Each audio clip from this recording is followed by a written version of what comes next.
All right. I think we'll get started. Hopefully the folks who are still grabbing coffee in the next room can maybe hear me and start coming in. So thanks everybody for spending the day with us and these couple of days. For those who don't know me, my name is Erin Knight. I'm an addiction doc in Winnipeg, Manitoba, and part of the policy committee as well as the president-elect. I'm really honored to be able to invite Dr. Stan Kutcher to give this talk this afternoon.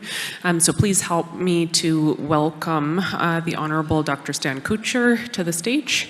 Dr. Kutcher is a psychiatrist and a professor, including a former department head of psychiatry at Dalhousie. So I expect is very comfortable speaking in a medical conference like ours. Since being appointed to the Senate in December of 2018, he has continued to be a strong advocate for mental health and substance-related issues, including providing advice and support to our board and membership. With advocating for meaningful change being one of the strategic directions of CSAM, we are really happy today that he accepted our invitation to speak on the topic of advocacy, government policy, and addiction. Welcome, Dr. Kutcher.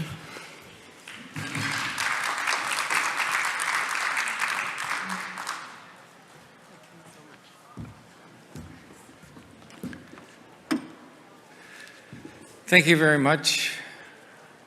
It's a pleasure to be here with all of you at your meeting. And you'll be pleased to know that I don't have slides. The definition of an expert when I was quite involved in medicine was someone who's from out of town and has slides. But now that I'm in the Senate, I don't consider myself an expert on very much. Which means that in order to do the work that I do and the work that all my colleagues who are parliamentarians need to do when we create policy and legislation, we need the voice and guidance of experts like you. And that's what we're going to be talking about today. The Canadian Society for Addiction Medicine is known, but it's not well known. And recently I was able to try to promote some of the work that you're doing with Minister of Health, Minister Holland, and the Minister of Mental Health, Minister Sachs. And one of the questions that was raised is, who are these people? And I can tell you, if the ministers don't know who you are, that's a problem. Because they're responsible for overseeing the bureaucracies that create the work that leads to the policy and legislation that is associated with substance abuse, either directly or indirectly. So your expertise is desperately needed, desperately needed.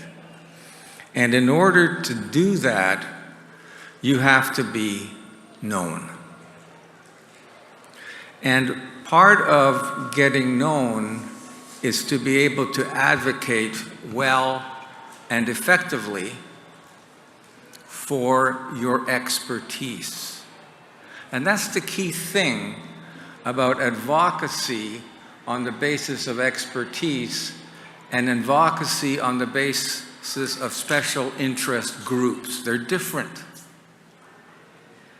Special interest groups advocate because they want government to create policy and legislation that will promote their group. Their primary interest is not in the well-being or health of Canadian society. They don't care about that. But you, with your expertise, the purpose of you bringing forward your expertise is to improve the human condition is to improve the quality of life, to improve the health and well-being of Canadians, and we need your expertise for that.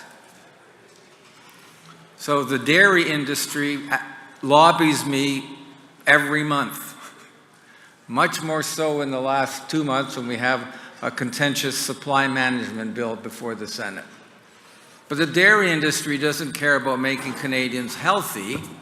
They care about keeping the price of dairy products high.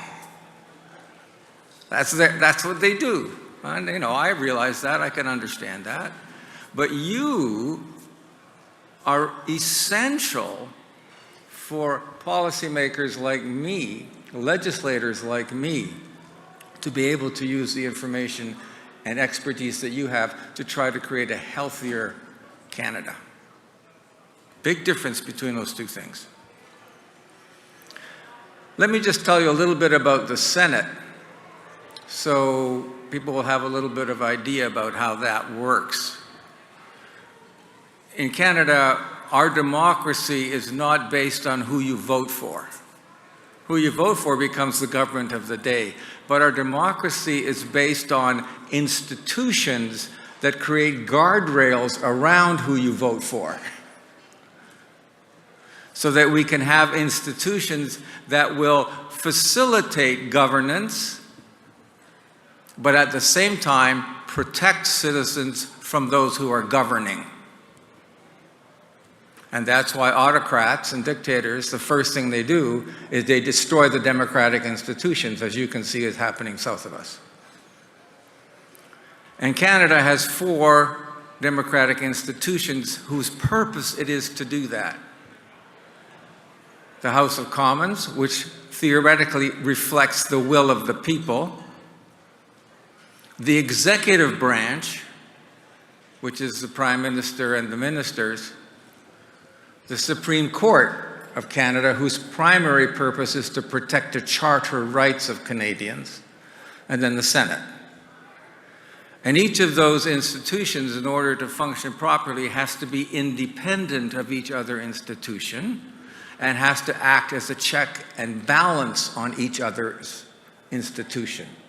So when the Senate was created in 1867, it was created to be a check on the House of Commons.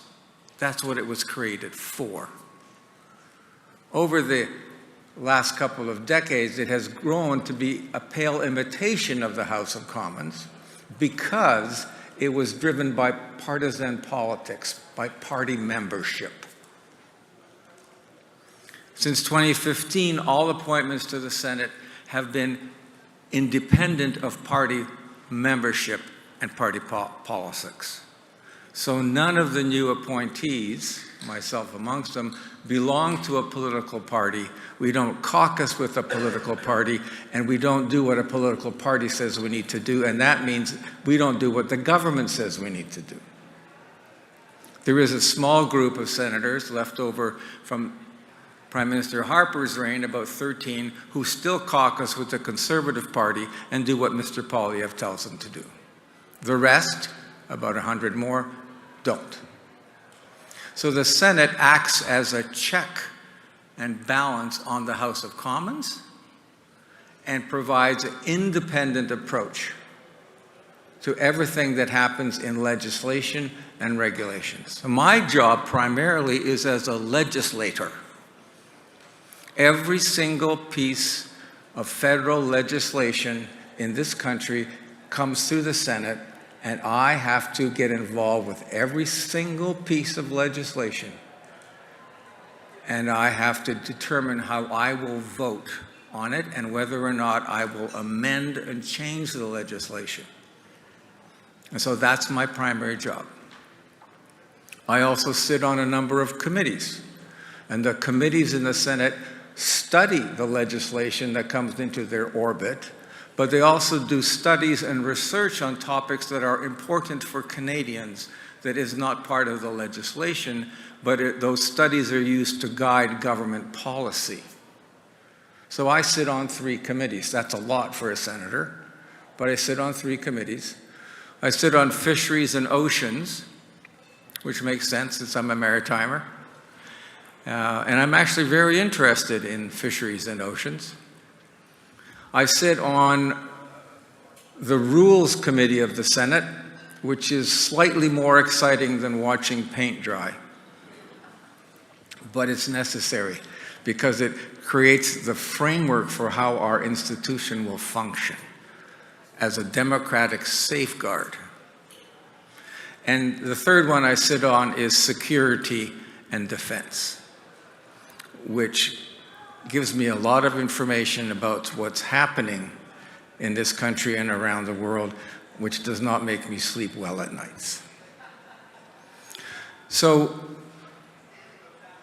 legislation starts from the House, either from the government or from private members' bills. Legislation can also start in the Senate. Any legislation has to go through both the House and the Senate and be given royal assent before it becomes law. So that's the role of a senator in a very thin nutshell. So now I'm going to move to what is it that the topic is, and that is advocacy. And the definition of advocacy that I prefer to use is this: the undertaking of active interventions in the goal of influencing the development of public policy. Doing something which requires action. And the types of action can be very different, and I'll come to what those are. Now, those of you who are members of the Royal College of Physicians and Surgeons know that the college has the CAN-MEDS curriculum. And in there, advocacy is noted as a core competency. But if you look carefully at the components of what is defined as advocacy in the core competencies of CAN-MEDS, very little attention is paid to probably the most essential point of advocacy, which is being able to advocate how policy is made. And in order to advocate how policy is made, you have to be able to get to policymakers, like me. And in order to do that, you have to be active at the political level, not at the individual patient level, not with your health organization, not with your organization of like-minded people, but at the political level, both federally and provincially. So that takes political involvement. If you look at what are the most effective ways of changing human behavior in our democratic society, there are 4. And I'm going to rank order them. The first one and most effective way of changing human behavior is legislation. The law says you have to do this. The law says you cannot do that.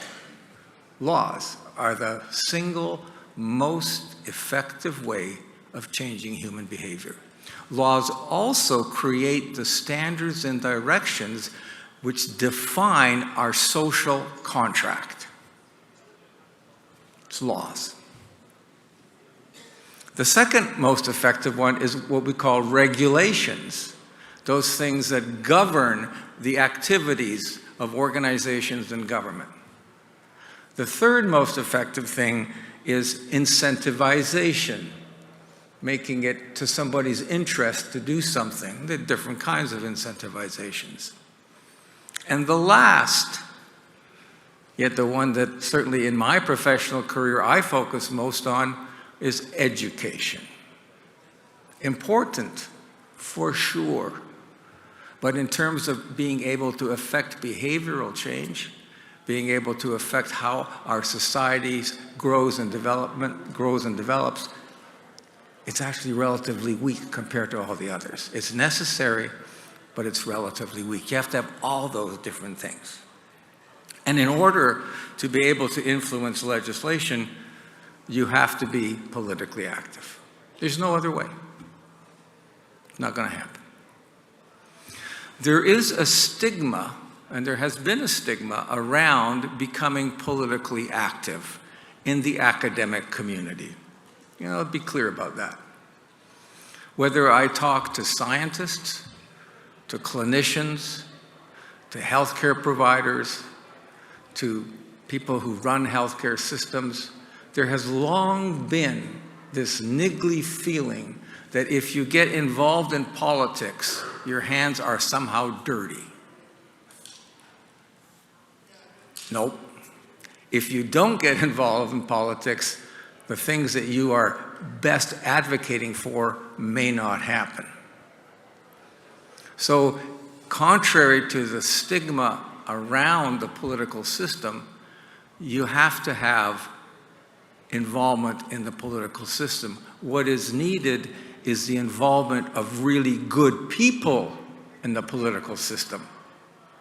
Really good people who want to do the best thing for the citizens of this country. Really good people who have expertise and know-how and are willing to put that to the test.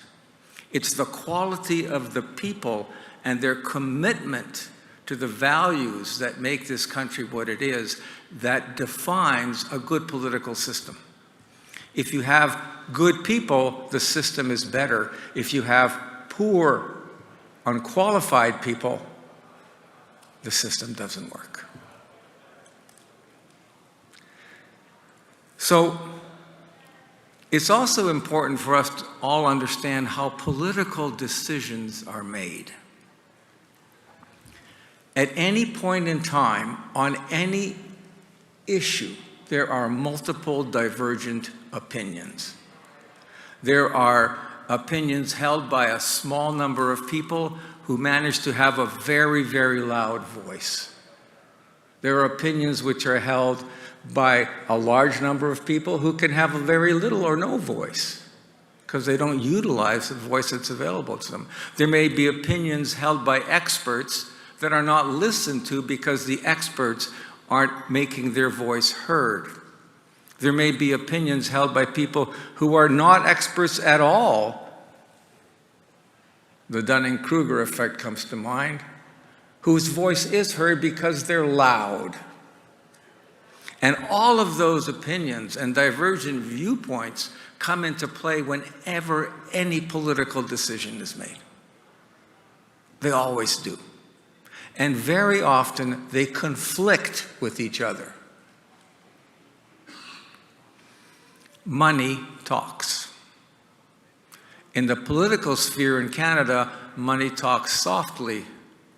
In the political sphere in the United States, money screams. And you can see the outcome. Identity, ideology, and beliefs drive much political decision-making. Who I am, what I believe to be true. Whether it's true or not doesn't matter because it's whether the group or the person believes it to be so, and that drives political action. And fortunately, the use of best available evidence has a little role to play. But I mean a little role. And one of my tasks, self-appointed to be sure, in the Senate has been to try to improve the quality of the evidence that we hear, to improve the quality of the people who are giving us the evidence that we need to hear. In one committee that I sat on, I actually started a process of fact-checking the witnesses because some of the stuff that some people were saying just made no sense, and I knew it wasn't true.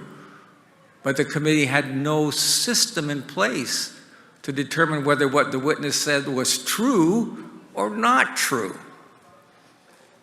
That was a novel concept to my colleagues, because the way that it usually was done is you had a witness from your ideological group say X, and someone had a witness from their ideological group that said Y.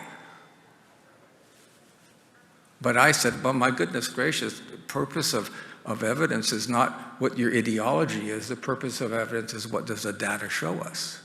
So why don't we get people to this committee that aren't members of X or not members of Y, but are experts in the area, and let's hear what they have to say. right? And you have to be really careful about that, because sometimes groups will choose their, quote, experts, end quote, on the basis not of what does the best available data have to say, but on the basis of what does my cherry-picked information have to say. And that's a problem. So who are these people that are making all these decisions? Well, you have elected politicians, and those are the members of your House of Commons. And every one of them, you all live in a riding that has a member of the House of Commons. And that person has the ability to influence policy making. Some have greater ability than others, for obvious reasons. The people who have the most ability are ministers. So if you happen to live in a riding in which your representative is a minister, that person has a lot more ability to influence policy, not only in their own portfolio, but around the cabinet table, than the person who is a backbencher. That doesn't mean backbenchers are unimportant. That means that a minister actually has a little bit more authority. The other person that often is overlooked is the person who's called the permanent secretary or the parliamentary secretary to the minister. Every minister has a parliamentary secretary who also works on the file and has the ear of the minister. So when I want to do something with some of the ministers, all who I know, I also make sure that the parliamentary secretary is involved, because that person is also important in political decision making. The Senate is appointed, which means that we aren't dependent on four-year election cycles. That means we can look at things in the long term, and that we can take decisions and we can take stands that may be unpopular today, but are necessary for tomorrow. And in the Senate, there are group leaders, there are committee chairs, and there are experts in specific portfolios. So since 2015, we have had a flood of people in the Senate who are experts in specific areas. For example, my seatmate, we sit two to a desk, just like I used to do in public school way back when, was the Deputy Minister of Foreign Affairs. He knows an awful lot about that stuff. A guy that sits right across the little aisle from me, a good friend of mine, was the president of the Canadian Labour Congress. He knows a lot about labor issues. The person sitting off in front of me was a justice of the Superior Court of Quebec. Person across the ring was the associate dean, was the dean of the law school at the University of Saskatchewan, and was the deputy minister of intergovernmental affairs of the government of Saskatchewan when Romanov was the premier. These people know a lot of stuff, and they can influence policy. There are 6 physicians in the Senate now. Never in the history of Canada have there been 6 physicians in the Senate. And we work together because we like each other and we get along. And there's some excellent nurses in the Senate, and they work with us. So that's a group that you can reach out to. So when legislation is created, and I'm going over this because it's important for you to understand that there are different points that you can actually influence policy. One point that you can influence is the creation of legislation itself. So ministers are bringing in legislation. The political parties have a platform. And in that platform, they say what they're going to do. And they're going to create legislation that's going to do what they say they're going to do in the platform. For good or for ill, they're going to do that. So knowing that the minister is there and knowing that the legislation is likely to come, you can start having those discussions at the beginning. So you could even potentially influence how the legislation is written. Legislation, both in the House and the Senate, has to go to committees. And it's in the committees where the deep study of the legislation happens. In the House, committees are blatantly partisan. In the Senate, they're not. And so we tend to do a much deeper dive and a much more thorough analysis of these issues because we're not bound by partisan politics. And we will bring in witnesses that both parties don't want to hear from because they don't support each party line. But at the committee stage, in both the House and in the Senate, is a time for you to be appointed, make yourselves known as we want to be witnesses. You can easily do that. All the committee things are all listed, and you can find out what committee is studying what legislation and say, look, I'd like to be a witness there. This organization wants to be a witness because it's our area of expertise. Both the House and the Senate have standing committees, like the Security and Defense one that I sit on. And we create studies, and we study things. So I've recently created a study for our committee, which we will start in about 2 weeks, and it's the impact of Russian disinformation on Canada's democracy. Because I'm interested in that. But if I sat on social affairs, technology, and health, I might be interested in what's the best way to deal with the opioid crisis. And if you are talking to me about it, then I might make a study on that, which would be really helpful, actually, if the Senate did that.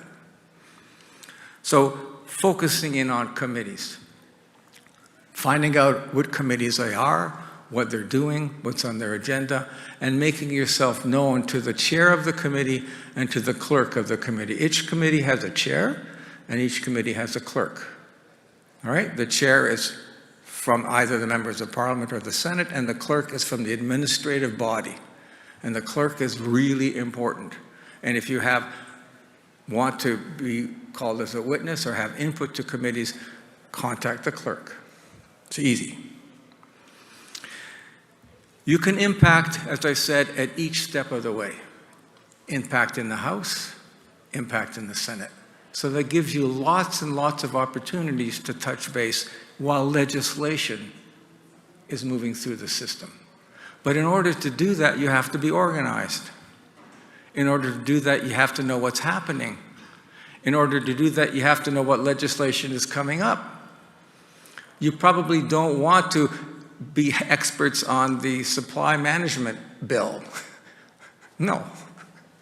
But you may really want to be experts on a bill that has to do with funding for health-related aspects like substance abuse. So you need to figure out what committees are doing what. Now, it's so important for you to be there because if you're not there, somebody else is. And I have seen this over and over and over again. When committees are studying legislation or committees are studying specific issues, lots of witnesses, lots of groups are involved and are giving input to those committees. Not saying that the input is bad, but what's missing is the people with the most expertise. And in order to be there, you have to be known. Now, our current climate in politics is problematic. The recent victory of Mr. Trump and our neighbors to the south really signals very strongly in North America the rise of toxic populism. But it's not unique to North America. You look at Hungary, you look at Turkey, you look at Brazil before and starting again.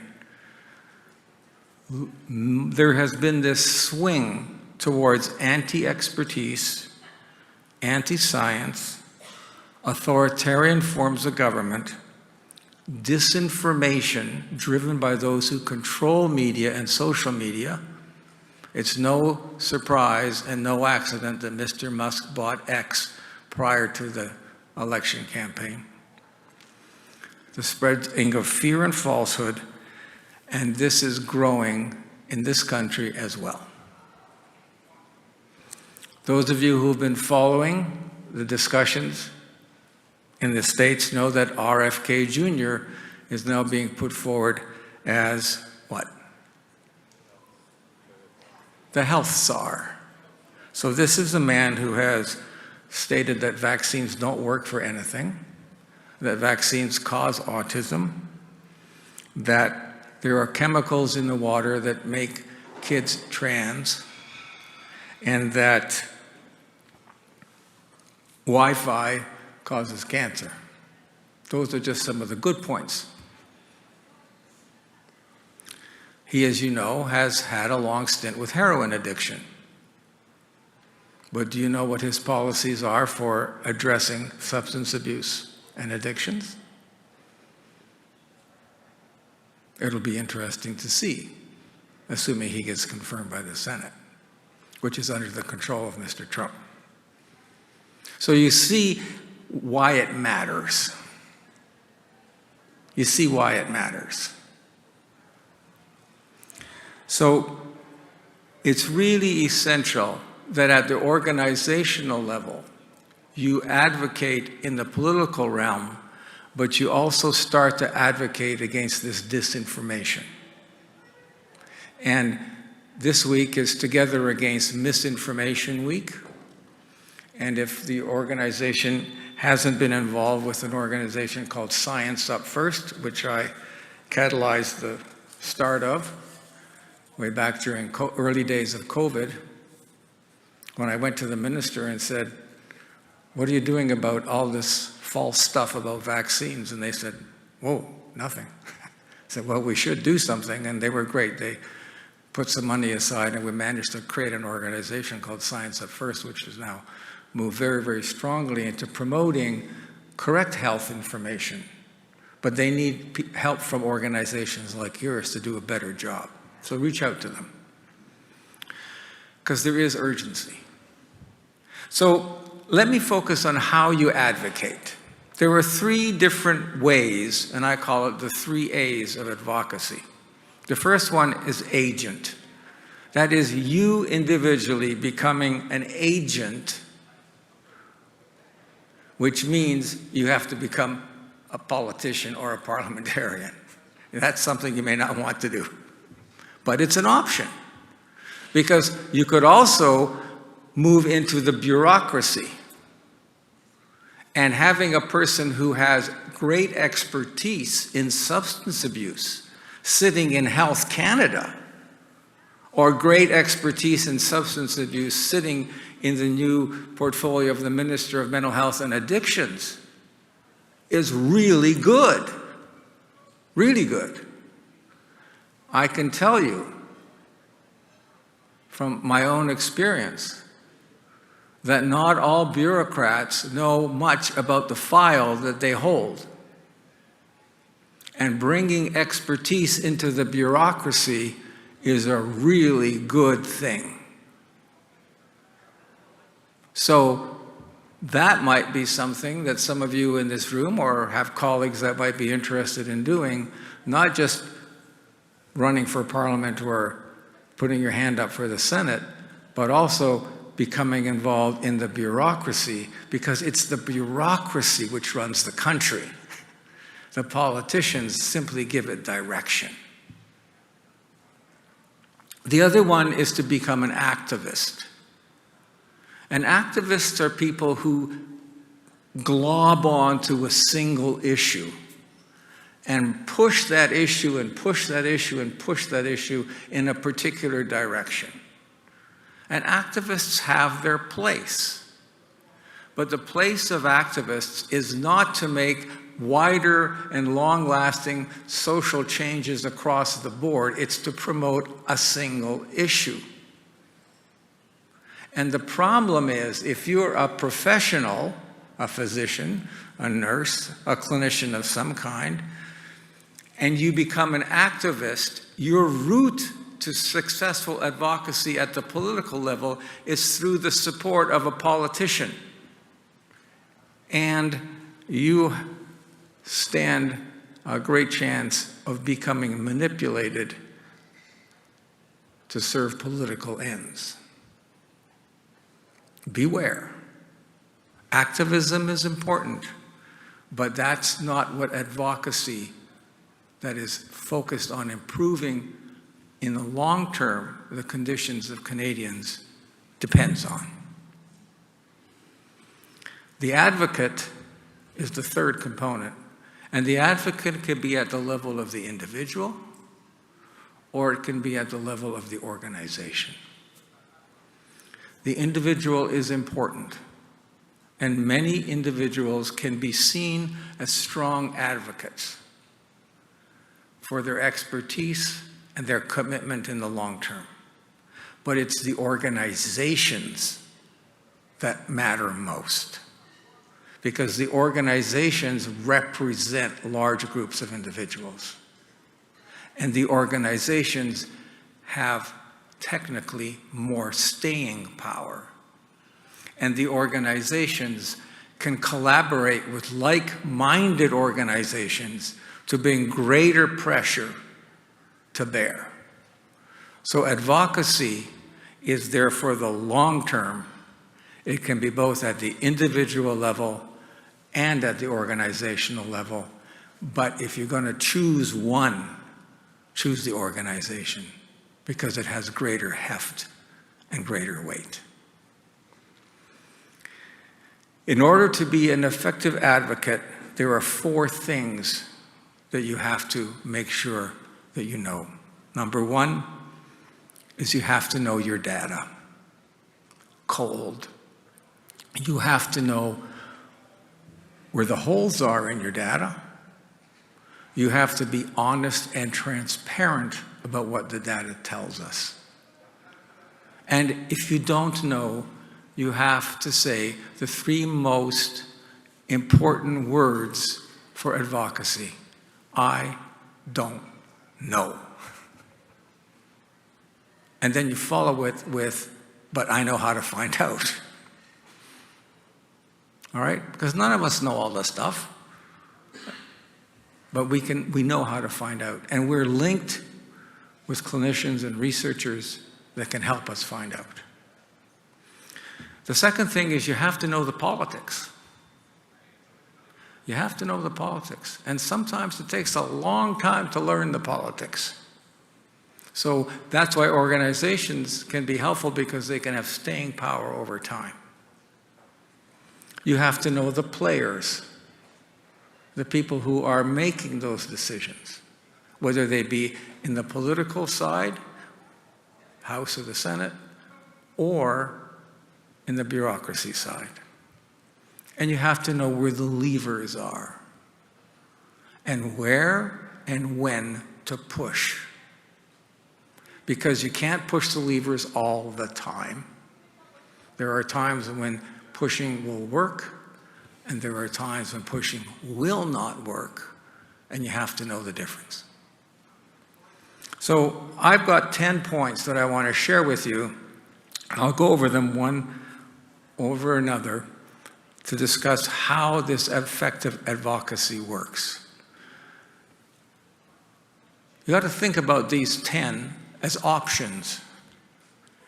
Some of them are things that you will want to make sure that you're doing, and others that you may think about, will do these or maybe not do these, but I've given you 10. The first one is that advocacy takes time. It has come to my chagrin that very little is accomplished politically quickly. It takes an incredible length of time. For example, I have legislation that abolishes Section 43 of the Criminal Code of Canada, which makes it legal for parents or people standing in the place of parents to hit children. If I hit you, I'd be charged with assault. If I hit your child and I was looking after them, that's okay. That legislation was introduced over 1.5 years ago. It is still in committee because a small group of senators wants to block it from happening on ideological grounds. The global research data shows that children who are struck by parents or are struck by teachers have a whole host of negative outcomes. Do you know the amount of research that shows that children who are hit for purposes of correction, that's to improve their behavior, have better outcomes? 0. Not 1. That's been stuck for a year and a half. We're working on getting it forward. But it can take a long time, and if I just gave up, that wouldn't help the children of the future. So remember, it takes time. I think that the myth of Sisyphus was probably written by an Athenian politician. Because every day you roll that stone uphill, and in the morning it's down again, and you got to keep rolling it up. So remember, it takes time. The second thing to understand and remember and work with is that political priorities change over time. And governments' priorities change over time. Often they change on the basis of unexpected circumstances. So who could have predicted that in February, almost 3 years ago, Putin would have started a genocidal war against a sovereign state?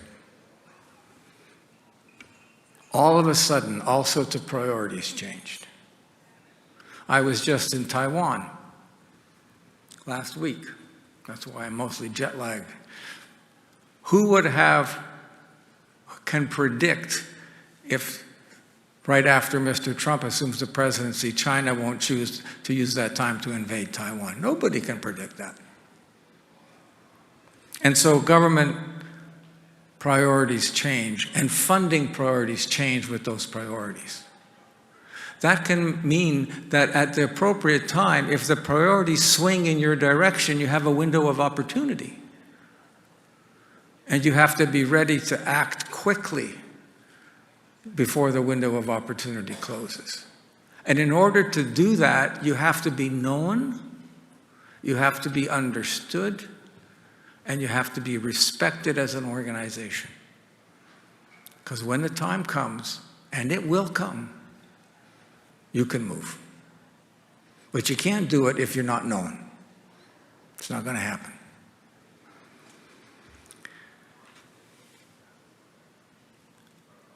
I'll tell a little story on that.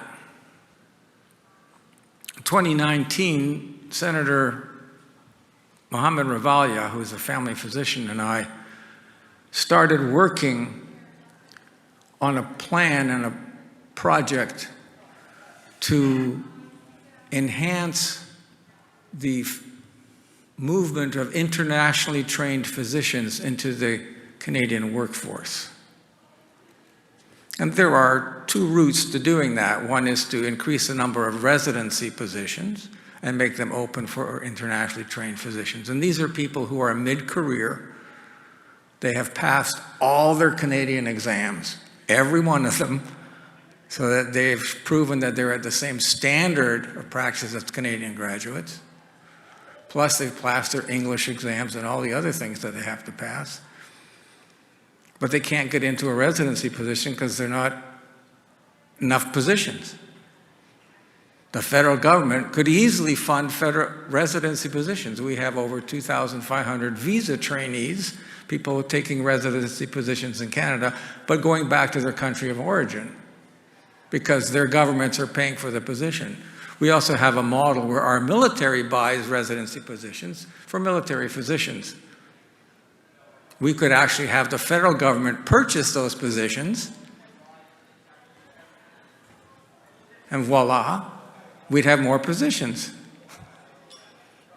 We also have something called the Practice Ready Assessment, which for physicians who have met all of those criteria, they need a Practice Ready Assessment. We've had these going for years in some provinces, Manitoba, Nova Scotia in particular, but we've only brought through 1,000 physicians through a decade. That's 100 a year. We are 6,000 family physicians short, maybe 7,000. Had we been increasing the Practice Ready Assessment pathway 10 years ago, we wouldn't have this problem. Anyhow, Ravalia and I have been working on this for years and years and years. We actually got it into last year's budget. all sorts of money. I think it was $24 million for medical schools to increase their residency training. You know how many medical schools apply for the money? 0. Interesting. Medical Council of Canada took some of the money and now are creating these programs. But we had been working and working and working with the bureaucrats, and the ministers were great. They were supporting this. Ministers were supporting this, and we were working for 4 years. And finally, this summer, we said, okay, we're not getting very far. What are we going to do? And one of our other colleagues, Radna Omadvar, joined us, and she's an expert in immigration. And she was worried about this issue. And so we just did a report. We made it a public report. It got huge pickup across the country. The ministers started to come to us. The bureaucrats started to come to us. And hopefully, we're going to get it through. But not hidden in a budget that nobody knows about, but as actually a program to enhance the number of physicians in the country. And you know what's going to cost us? 0.2% of the health transfers annually. That's it. So that's the Sisyphean task. We've been working and working and working, but you never give up. The third is collaboration with like-minded organizations. You have to be united. And it's so important to work with organizations in your space that share your values and share your directions and build your capacity together. You know who those organizations are. Some of them are obvious and some of them may be a little bit less obvious. But you need to do that. Because if you do that together, you'll get much further. Last year, we had Bill C-22 before us, which was improving the support for people with disabilities in Canada. Long overdue. Long overdue. Mental illness is a disability. Sometimes it's a persistent disability, for example, if schizophrenia, or it can be a returning disability of recurrent depressions or bipolar illness. But it's still a disability under the definition of disability in this country. In all the witnesses that the committee had, we didn't have one witness from the Canadian Psychiatric Association. Not one. Or for the Canadian Academy of Child and Adolescent Psychiatry. Not one. So I had to take it on myself to get people to come to testify so that we could put it into the bill that people with a mental illness would have to have their unique aspects of disability chosen and recognized, because it could be a recurrent disability. So that's why you need to be united, because there were all sorts of disability groups that came and testified and did a fantastic job. But the people that had expertise in the mental illness part weren't at the table. The fourth one is to find champions. This is really important. Both members of Parliament in the House and senators find those champions. These are people who, maybe because of their personal life journey or their family life journey, are predisposed to support the things that you have expertise in. I know a bunch of them. You can find out who they are. In the issue of substance abuse, there are a number in the House and in the Senate who understand this in their own skin. Find out who they are. Get to know them. Get them to advocate on your behalf. Listen to them. Talk to them. Have them be your champions. That is so important. And not just champions that are in the government of the day, but in every single political party in the House and in every single group in the Senate. Because this is not a partisan issue, or it shouldn't be. and you can find your champions. One of the greatest champions for autism is not a member of the governing party in the House of Commons. He does fantastic work in support of autism. An autism framework that came from the Senate to the House to create a national framework on autism didn't come from a person who was a member of a caucus that supported improved outcomes for people with health care. It came from a person who had personal experience and who took that on as a role for themselves. Get to know these people and make them your champions. As I said, in the Senate, we actually have a healthcare group made up of physicians and nurses and an epidemiologist or two. And we work together. And people come to us and say, look, we think we could use your help on X, or we think we could use your help on this, or we think you could use your help on that. And we sit down and we talk about this. Can we do this? Is it something that we have the bandwidth for? What does it mean that we'll have to give up to do this? And we really try to honor all those requests. You know, one of my colleagues, again, Ravalia, is leading the fetal alcohol syndrome bill. Okay, good. But that is from champions. The other thing when you're looking for champions is you look in the political arena. The bureaucrats can't be your champions. Okay? Don't waste your time there. They can't be because they're the bureaucrats. But the political arena can be. And time again, people forget that it's not just the member of the House of Commons or the senator. It's their chief of staff, or in the Senate, their parliamentary advisor. So my parliamentary advisor is my right arm, and she tells me she's probably my full cerebral cortex. She may be right on that. And every single MP has a chief of staff. And every minister has a chief of staff.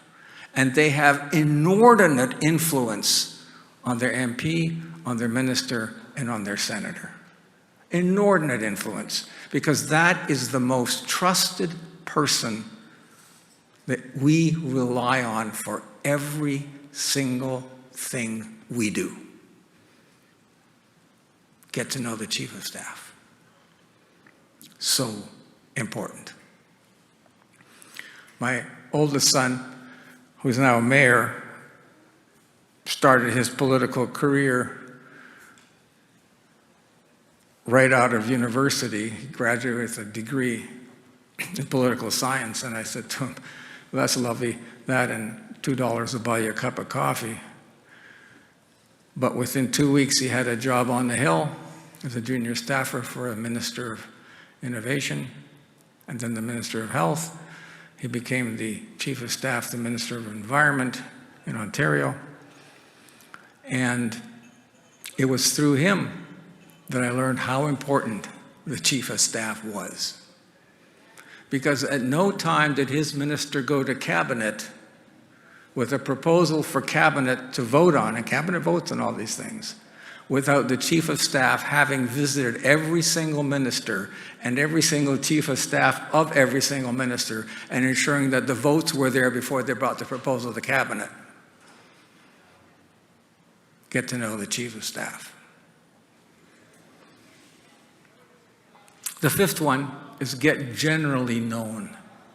Now this has positives and negatives, because there are many ways that you can get generally known, that is, increase the profile of your organization. One of the most common ones is to have what's called a day on the Hill. And that's not a bad thing, but it can't be the only thing you do. And a day on the Hill typically is that you would arrange, often through somebody who does this work professionally, a lobby organization or a lobbyist, and say, look, we want to bring 10 or 12 members of this society to the Hill to meet with parliamentarians. Can you help us arrange it? And you go and you meet and make sure it's the champions you're meeting with. And you meet with people and you sit down and you spend a half hour to 45 minutes in their office and you have a discussion about what the issues are, and you have your one or two things that you want them to think about and act on. That is so important. Because when you do that with me, you go in my Rolodex. That shows my age, right? On my spreadsheet, Excel, whatever.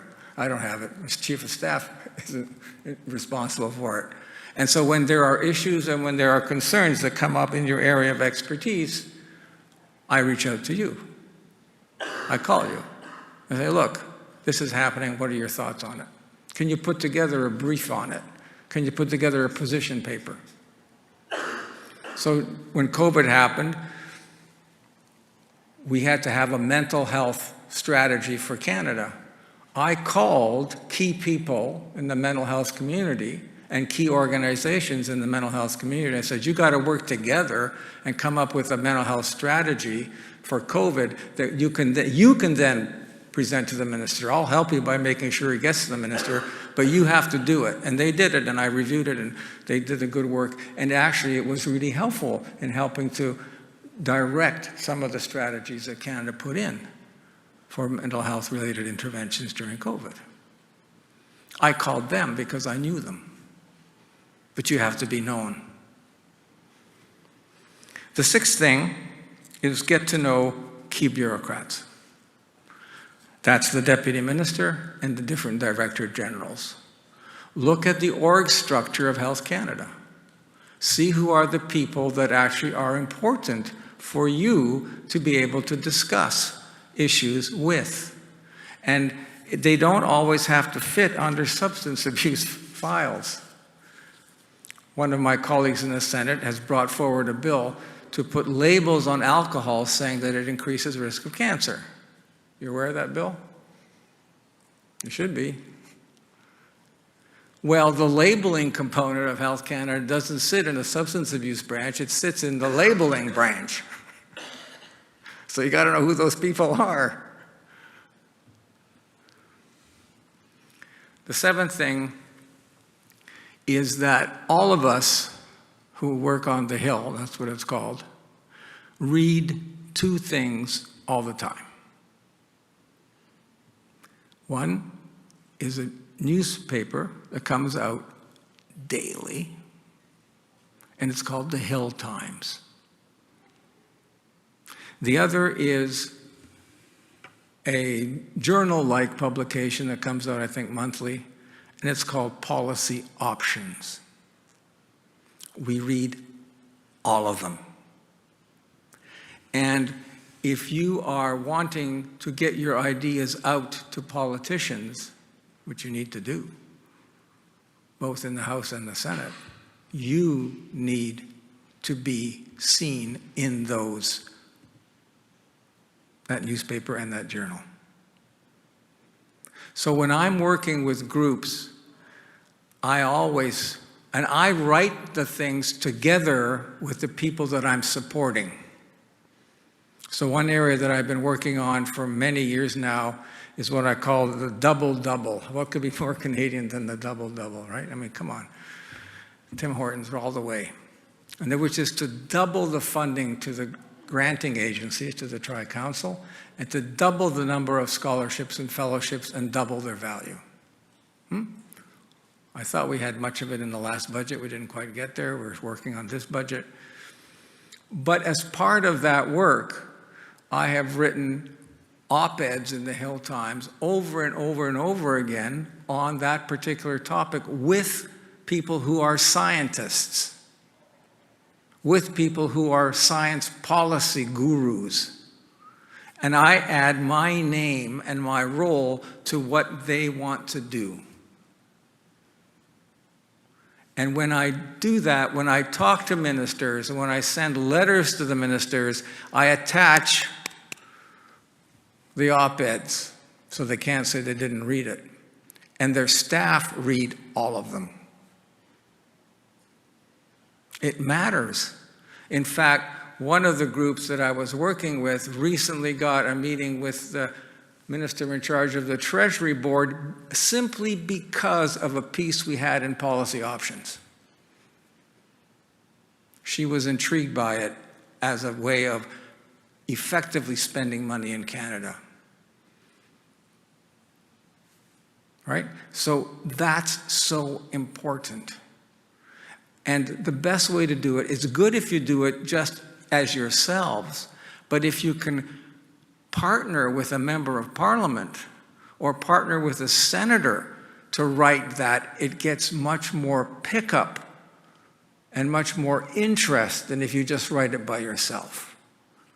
So that's a really good way to engage parliamentarians and a really good way to bring your interests forward. So people are struggling to deal with the opioid crisis.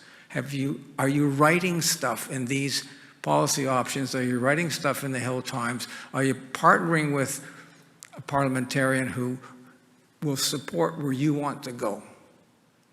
Okay? That's so important to do. And actually, it's not that hard. Many of you write all the time. The academics amongst you do that for a living. It's 700 words for the Hill Times and 1,200 for policy options. You can do it, but you got to do it. The eighth thing, educate your members so that they can be effective individual advocates. So the organization advocates, but all the members can be individual advocates, not necessarily talking to the minister, but talking to all sorts of other people that are important. So the members have to be educated in what the organization is advocating for. Really important to do that. So whatever vehicles that you use to educate your membership, make sure that people who are in your membership understand what you're advocating for so that they can do it. They may be at a fundraiser or they may be at a hockey game and the local MP is there with their kid and they can sit down and talk to the local MP, but they won't know what to say if you haven't told them about it. And those serendipitous things happen all the time, all the time. I dread getting on airplanes because I never know who's going to sit next to me. But I realized the importance of this a long time ago when I was a newly minted department head and had no idea about any of this stuff. And I went to a charity golf tournament and I got paired with the Minister of Health. And at the end of the game, I came back with a grant for $250,000. Yes, okay, you got to talk to these guys.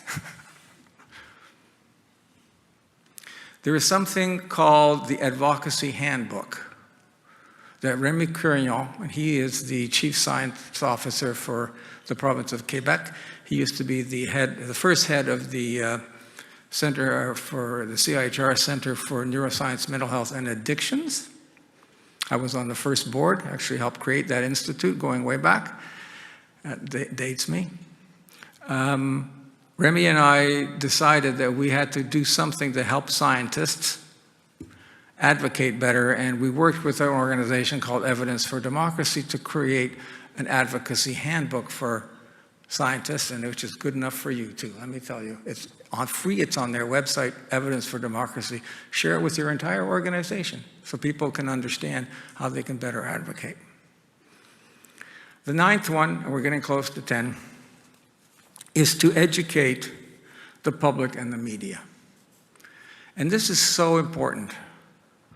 The way to do that with the media is with key reporters, like Andre Picard, or other reporters who write in local newspapers. Get to know them, get to talk to them. Are there issues that they're writing on?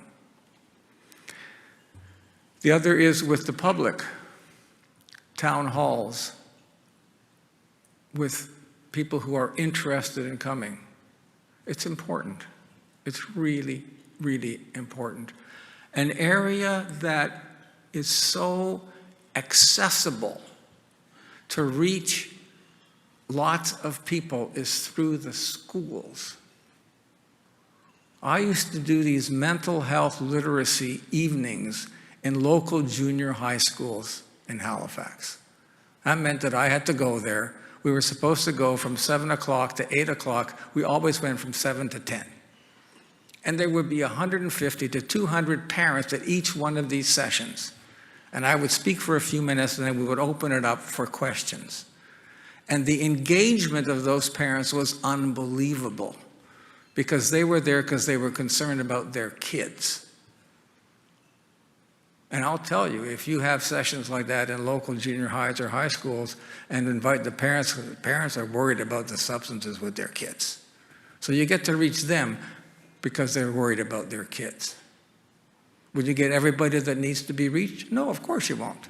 Will you get some? Yes, you will. Does it take a lot of time? It takes a bit of time, but it's well worth it. And then finally, the 10th one. This is a little technical, but every minister in the federal government gets what's called a mandate letter. And they're posted, and you can find out if you want to write, what is the mandate letter for the Minister of Health, Government of Canada? You'll get it. And in the mandate letter is listed what the Prime Minister's office expects the minister to do. And if you know what's in the mandate letter, you can help the minister do that work. But if you don't know mandate letters exist, or if you don't know what's in the mandate letter, you can't be helpful to the minister. And what a perfect opportunity. Dear Minister, we read in the mandate letter, blah, blah, blah, blah, blah. We have expertise in blah, blah, blah, blah, blah. We're here to discuss this at any time with you. Sincerely, copy me, I'll follow up. That's how it's done. So there you are, those are the top 10. You can choose some of them. You can choose the ones that you think you're more comfortable with. But at least choose one or two. There is a wider ecosystem that I just want to mention briefly before we open it up for questions and discussion. And that is, in a democracy, the government we get is the government that voters choose. The government we get is the government that voters choose. Let that sink in. Not all governments are equally sympathetic to the issues that you are advancing. You know that. Who here is from Alberta? You know that. So that means that if this matters to you, you can become politically active in the democratic process, which is the electoral process. So what I've shared with you until now is how to get involved in the legislative process.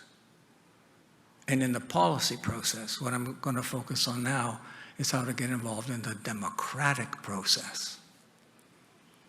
And I don't care what party you like or don't like or whatever. This doesn't matter to me. But different parties have different platforms, and different parties have different antipathies towards or acceptance of the issues that you care about. You are more likely to get action on issues that you care about from a government that comes from a group that is sympathetic to your position as a government that is antipathetic to your position. So getting involved in the political process is something for you to think about, both as an organization and as an individual. You have to be careful as an organization, because if a different government comes in that doesn't like your perspective, you may be shut out. But as individuals, you can. And that means that every political party creates a political party platform. And that usually consists of, at the grassroots level, every riding brings up ideas and it goes into this hopper and it comes out magic at the end, and that's the platform. But you can influence the process by the local ridings. That's a really good place to start. Doesn't mean that it's going to get through the hopper, But if it doesn't get into the hopper, for sure will never get through the hopper. The other thing is you can get politically involved to support like-minded candidates when the elections start. The reality of the political situation is this, and let me be really blunt with you. If you are working on the campaign of somebody who is like-minded to your interests, and that person wins, you have an in that nobody else has. That's the way it works. You may not like it, but that's the way it works. And during elections, you can ask every candidate, it's a simple thing. You write a letter to every candidate and saying, what we'd like to know is your position on X. And then you put it out. Candidate S says this, candidate B says that, candidate Q says this is their position. And most of the time, the candidates will respond to you because that's what they're supposed to do. If the candidate refuses to respond to you, that's a bad sign. All right, so there are ways that you can get involved in the democratic process that are different than the legislative process I've been telling you about. But that means that you have to get involved as a citizen who is interested in the electoral outcome. Or you can choose not to do it. But it's a choice. I'm right now working with a group of people who are opposed to toxic dumping. What is the senator doing that? In the municipal level, for crying out loud. But the place that they're concerned about is a fragile ecosystem that has to do with oceans, my interest. And what they're doing is the right thing, as I see it. So I've got involved at the municipal level, because it's the right thing to do. I haven't got involved as the senator, I got involved as Stan Kutcher. Everyone knows I'm a senator, right? But it doesn't matter, because I'm doing it as a citizen. So you can do those things as a citizen, because that's what citizen is actually about. It is about meaning that you, as a member of this society, care enough about the society to get involved in its social democratic processes. All right, our time is coming to an end, or maybe it's gone over time. These are all interesting things, but they cost. They cost. It's the reality. Everything costs. No free lunch.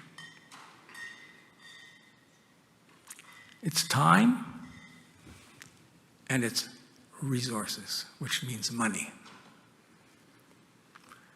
And the costs have to be borne by the organization. So the issue becomes, how can the organization address the costs of doing this? There are different ways to do it. I'm not going to tell you how you should do it, but I want to make you aware that there is a cost. But the cost is small compared to not doing it. Not just for you as an individual, not just for you as an organization, but for our Canadian society. People sometimes stop me, this is why I don't like sitting on airplanes, and they say, oh, what do you think about getting rid of the carbon tax? And I say to them, well, the choice is yours. Do you want to pay 10 cents a liter more for gasoline now? Or do you want your grandchildren to be wearing oxygen masks when they go outside? You can choose whatever you want to do. It's your choice. Don't ask me what I think about it. It's your choice. When you put things like that to people, they start to think. And when people start to think, they can often think very critically and very well. All right? Because the essence of our democracy depends on a well-informed citizenry. a citizenry which uses their frontal cortex instead of their limbic system to make important decisions. So there you go. I've shared with you some of the many things that you can think about as you advocate. I understand that you have a new advocacy group starting up. More power to you. If I can be of any help practically, let me know. I'd be happy to help in any way that I can. And we still have a few minutes left before the witching hour occurs. So if there's any questions or people want to raise issues, please feel free to do so. I'll do my very best to answer them.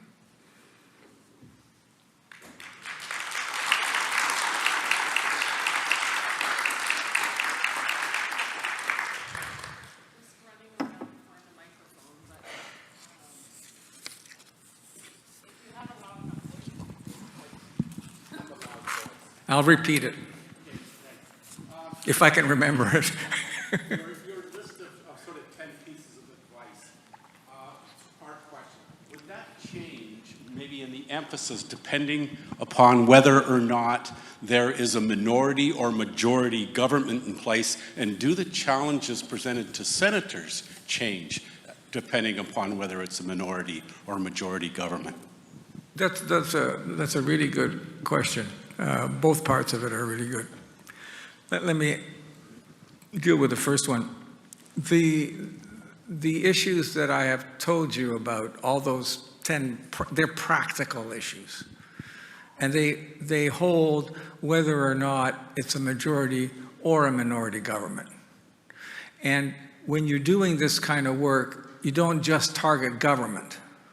You target, at the federal level, you target all 5 parties. And it's really important to do that, because in many of these things, you need support from one or more of the parties. And sometimes they have votes which are not whipped, so people are left to vote to their conscience. And so if you've been targeting members of all the groups, that's really, really important, because what you're trying to do is you're trying to, using your expertise, make people understand or help people understand what will give the best outcome for Canadians. So you need to do it with everybody, not just the governing party. So all the things that I've told you about, you have to do with every single group in the House, not just with one group, because it's important to do that across the board. The second thing is that the role of the Senate, it really doesn't matter to us whether it's a minority or majority government, because our role is the same, to protect you from it. And we do that in many different ways. One of the most important ways that we do that is through the way we deal with legislation. So when legislation passes the House and it comes to the Senate, we have 3 choices with it. We can either say, yes, the legislation is as good as it's going to be. First of all, no legislation is perfect or even close to it. It's the best that we can do at this time. And we'll support it, and then we'll have a vote on it, and whether it goes through or not goes through, it'll depend on the vote. Let's say it goes through, so it goes through. The second thing we can say is, oh, no, this legislation is so bad, it violates the Charter, that we will not support it. And some people in the Senate might, who knows, because it's an open vote, and that we vote it down. So depending on what legislation that is, it can create a constitutional crisis. So we're very careful with that one. But if something really contravened the Charter rights, say someone decided that they would take away the vote from women, or if you're pregnant, you can't have an abortion. Huh? Or if you're pregnant, you can't cross the state line because you have to get permission, just wait. We would vote it down. Okay? The third one is that we amend the legislation. That means we take the legislation and we put amendments in it. We change the legislation with the purpose of making it better. And so pre-2015, the Senate amended less than 3% of the legislation it got. Since then, we amended close to 40 to 50% of the legislation we have. So it's a completely different ballgame. And then the government has to decide whether they're going to accept the amendments or they're going to reject the amendments, but they have to make a decision. And most of the time they accept most of them, not all of them, but it makes better legislation. All right? So it really doesn't matter if we're dealing with a majority or minority government. It matters what kind of legislation they bring to us. And I can't speak for my colleagues because we're all independent of each other.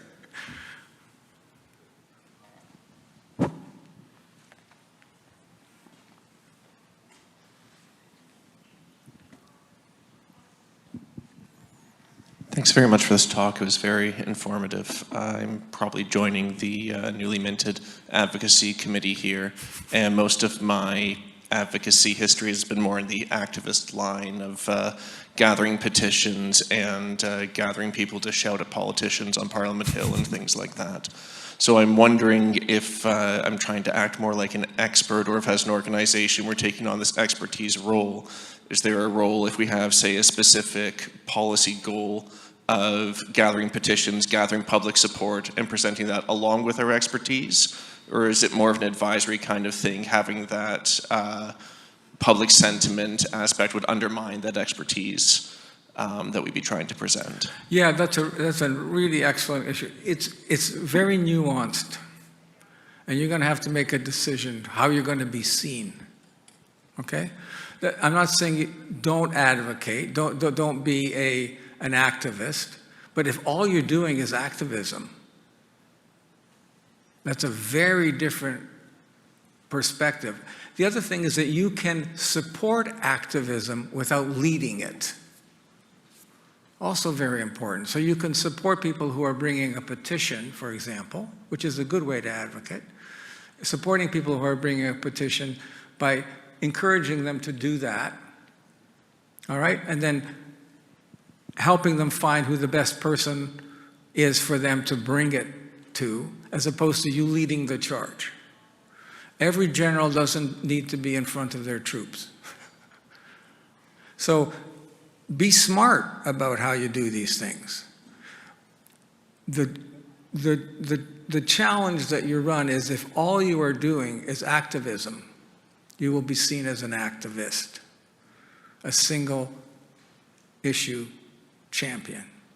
If you're acting as an advocate, what you're trying to do is, in the long term, improve the lives of all Canadians, as opposed to just simply pushing on one button. It's complex, it's nuanced, but you need to think it through. That's a really excellent question. You can do both, but you don't have to be leading the charge. Senator Kutcher, thanks very much for an interesting talk. Next year will be 40 years since some colleagues of mine in Toronto published a paper in New England Journal about a simple pharmacotherapy that reduced the mortality from alcoholic cirrhosis by 50%. Last year, the pharmacotherapy guidelines came out in Canada and they don't even mention that treatment. And the reason is that no gastroenterologists use it because it works, even if the patients keep drinking. I cite that example to show that the problem of stigma towards our patients really interferes with the ability of our evidence to influence care and policy. Do you have any advice about how we can help society and politicians and our own colleagues in health overcome the stigma towards people who use substances?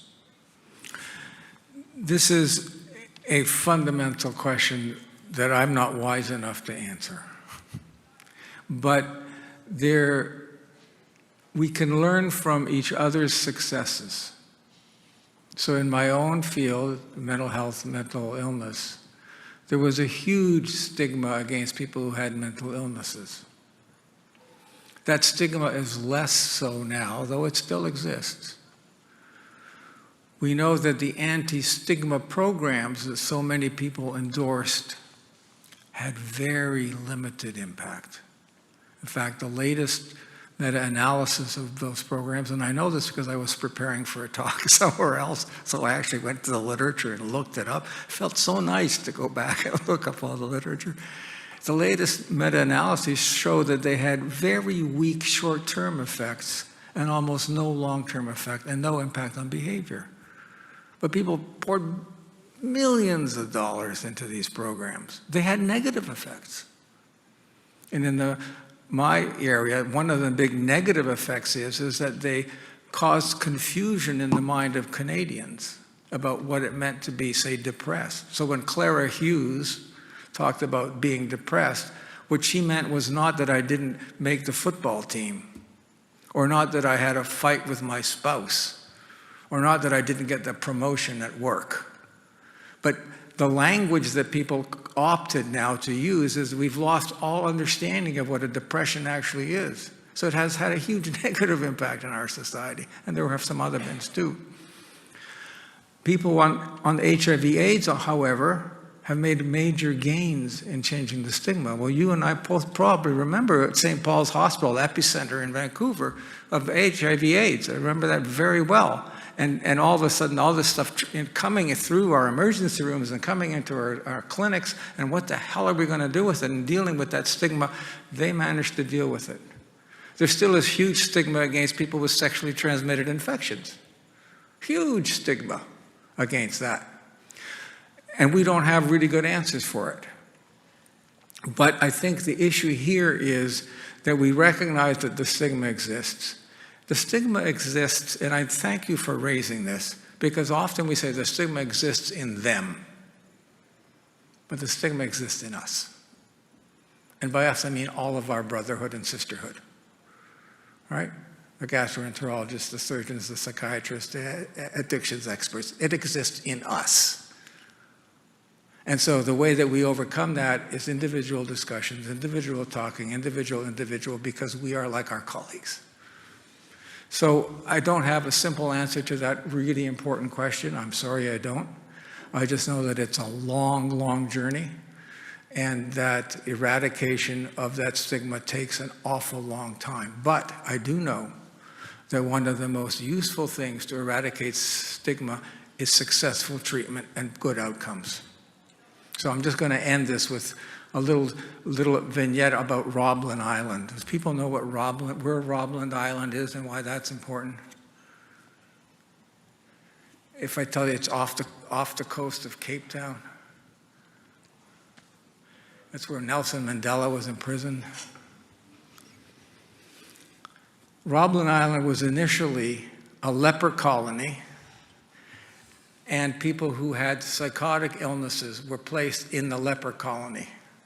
So if you had schizophrenia in those early days, or some kind of psychotic illness, you were placed in the place where lepers were. We don't have the stigma against leprosy anymore, but we do about schizophrenia. And the big difference, treatment. When we find something that works and we can convince people to use it, it changes the outcomes, and it eradicates, and not completely takes it away, but helps mitigate the stigma dramatically.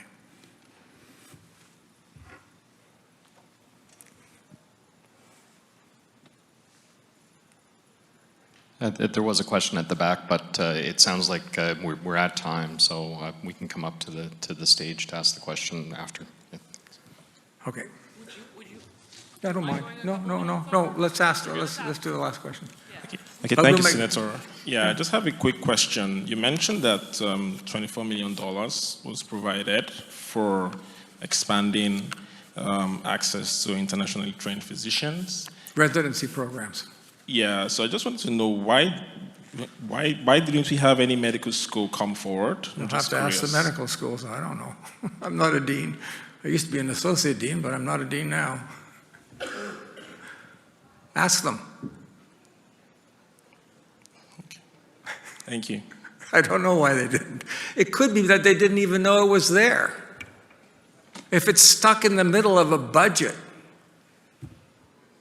how do they know it's there? If the government had said, we have a special program for medical schools across Canada, and advertised it as a big special program, we're putting $24 million in this, we're going to increase the residency positions in Canada, maybe we would have had a completely different outcome. I'm not blaming the medical schools. All right? I want to be really clear about that. Because I've been in government long, in the areas of governing long enough to know that governments are really bad communicators. And we have had over and over situations where we've called the bureaucrats in and they said, how come you're not telling Canadians about this benefit that they're entitled to? And they said, oh, we posted it in the Gazette. Like, who reads the damn Gazette? Nobody. But they think that's good enough. I had a particular issue with electric vehicle grants, and I contacted the organization in the bureaucracy that's responsible for them in the Atlantic region, and I said, I just found out that there was a program for electrical vehicle charging stations that people could apply to and get support from government to put charging stations in. And how come you didn't talk about it? And they said, oh yeah, a year and a half ago, such and such an MP made an announcement about it. That was it. And I said, come on, you got to be kidding me. That was your communication? One MP getting up at some, photo op and making an announcement, and that was it? So maybe not the medical schools, it may be the way the government communicates what it's doing for its citizens. All right? Okay.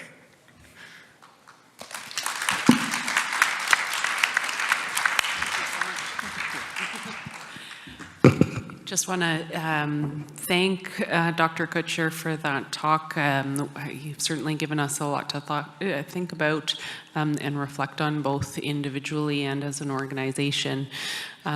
It's the first time I've pulled out my notepad and taken some notes today, so I'll definitely be reaching out in the future, and I hope you're ready to get copied on some emails from the organization in the future. So thanks again.